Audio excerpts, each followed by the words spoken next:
هەرێکێک لەم عارەبانانە بژێوی چەند خێزانێکی لەسرە.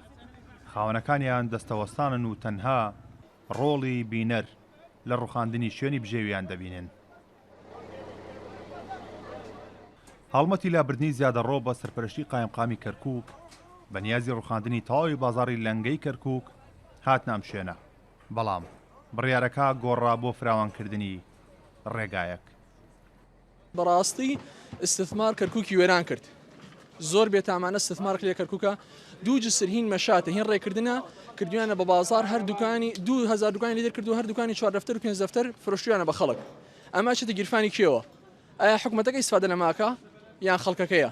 مان تەواو کردووە، یعنی ئێمە ئیسە هیچمان لە حکوومەت نامێ باتە عینم نەکە کاکە، بەس بێڵێ من بژێم، من پێویستم بۆیە شوێنێکم هەبێ بژێم، ئەگەر بەدیلی هەیە بابێ بەدیلم بداتێ، ئەگەر بەدیلی نییەوە تا ئێستا لێرەوە بە شۆفڕ ڕەت بووە، ئیتر تۆ شۆفڕ ڕەت بێ کارەبا ڕەتە بێ حەریق ڕەتە بێ هیچ کێشەت نییە کاکە، ڕێگا هەیە، تۆ چی داوە لەم خەڵکە؟ وتیان کارەبەکەتان ببیڕن شۆفڵ هات هەموو ڕۆژ سێ ڕۆژە تەبلیغ هاتووە، یەکەم ڕۆژ نییەوە پێش ساڵش عینوان هاتیان هەموو ڕۆژ دێن. بەخوا من دوو عایلێ ئار وەڵی دوو نەخۆشم خۆشم هەڵگری تەلاسیمە خۆم هەڵگری تەلاسیمە مۆتانێت ئەگەر محتاجم لێرە یشەکەم.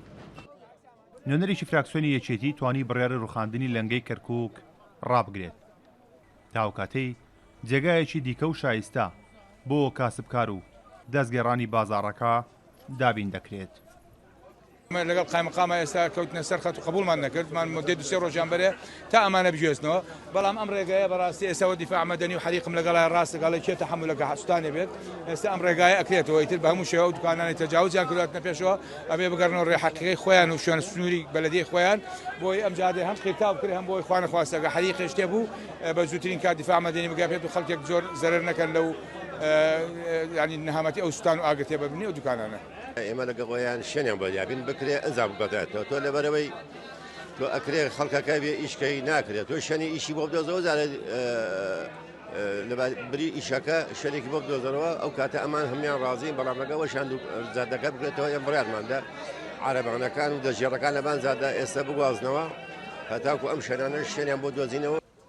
هەوڵەکەی قایمقامی کەرکووک بۆ ڕوخاندنی شوێنکاری سەدان دەستگێڕە لە نێو 6 بازاڕی میلی کەرکووک کە لە دەوروبەری قەڵان بێگوێدان بە سەرچاوی بژێوی ئەو کاسبکارانە و دابینکردنی شوێنی دیکە بۆیان.